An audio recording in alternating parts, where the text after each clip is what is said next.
Welcome back to the Outlaw Ranch. I've been working a lot of overtime here lately, and the first goal is to get the tabletop ordered for the welding table. I think that's actually going to happen this time around.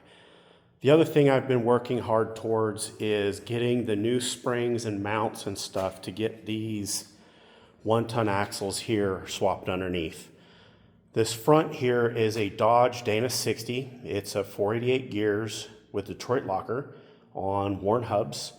Everything else is stock. It's stock shafts, stock joints. Everything is pretty much the same. The only other thing that I've done is right here. There is, you can see that block.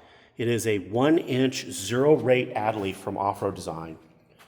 What that allows me to do is to move this axle either forward or backward, either an inch or an inch and a half. In this current setup, it is set up to move the axle forward an inch and a half.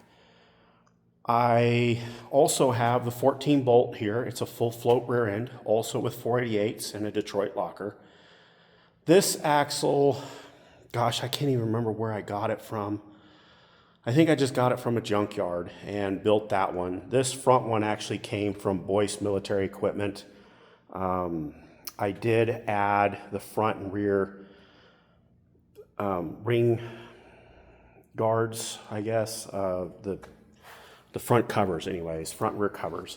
This one also has that pinion guard on it just to kind of help protect that U-joint.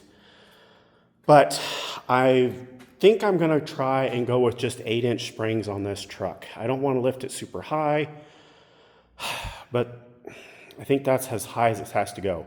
What I've done here is this lift, when it sits on the ground, is about 7 inches. So it's almost the lift by itself. Now you have to add 1 more inch to make it 8.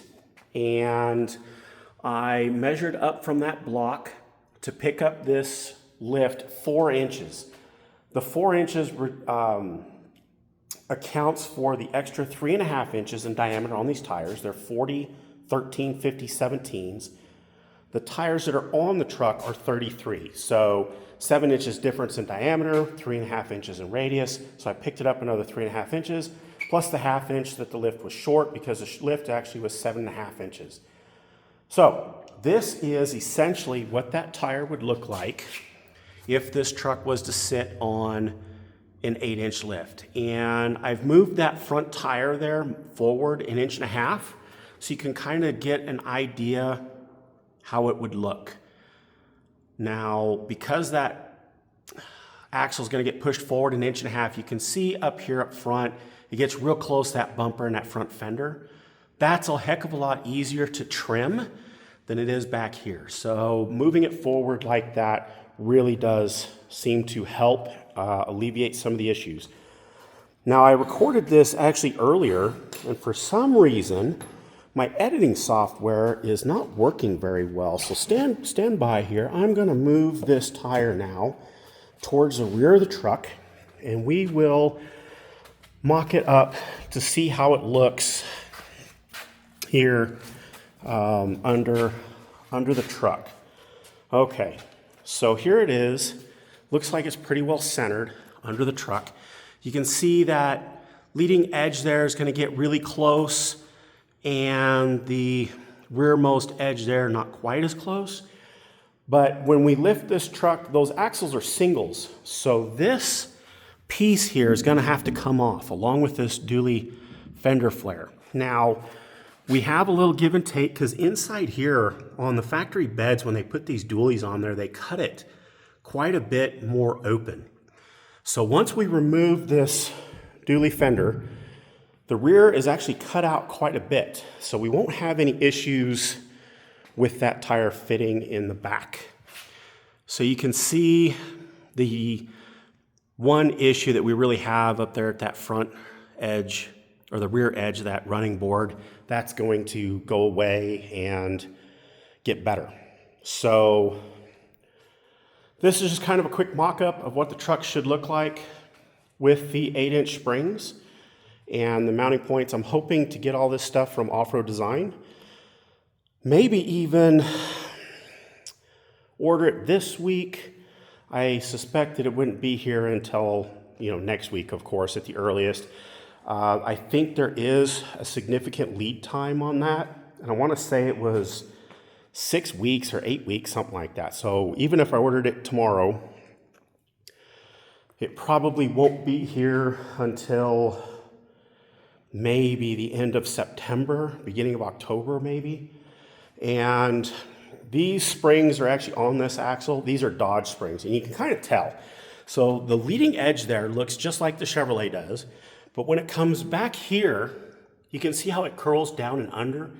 The Chevrolet springs, both ends look like that. So these springs were for Dodge. We need GM springs, so we'll have to order those in the probably 8-inch flavor. So I guess that would lift the front of the truck 9 inches, because we have that zero rate add leaf on here that we're going to reuse just to keep that axle move forward. The rear, while these springs are in good shape, unfortunately they are too short. These are 56-inch long Chevy springs, and you can see I had new mounts fabricated. There was a flip shackle and everything. Now that flip shackle is actually welded to the frame of the step side, so we will not be able to reuse that. The other thing that I am kind of back and forth on is the shocks. These shocks, they're FOA shocks, good shocks. They're just, they're just old and they've leaked. So I have to get them rebuilt. If I don't rebuild these, then I need to get some other shocks. And so I'm kind of looking at maybe some Bilstein shocks. I'm not sure what would be the best way to go, whether rebuilding these or putting those Bilstein shocks on. So that's still kind of up in the air. I think the Bilsteins would fit better or easier because the shocks are actually physically smaller. But I think performance-wise, these shocks would be better, but I need to find somebody to rebuild them, and I'll take a look, see if I can't find somebody. If I can't find somebody easily enough, then we'll just put the Bilstein shocks on here. Old Blue's doing just fine. I just kind of wish that I could really nail this stuff down here. I'm guessing on how this is going to work, how this is going to look. And I don't want to lift the truck to this, really high. Manual transmissions are very short, and that front drive shaft is also very short. And when you lift these trucks really high, that front drive shaft angle gets real steep. So anyways, that'll be it for today. Thank you guys for tuning in. Again, like, share, subscribe, comment. I don't get very many comments, but I think every comment that I have gotten, I have responded to. I don't always do a very good job of articulating myself. I can picture what I want to do, but that doesn't mean I can always put it to words. So if you make comments, I will try to articulate what I need, what I'm trying to do. And I guess that'll be it for now. We'll catch y'all on the next one. Take care.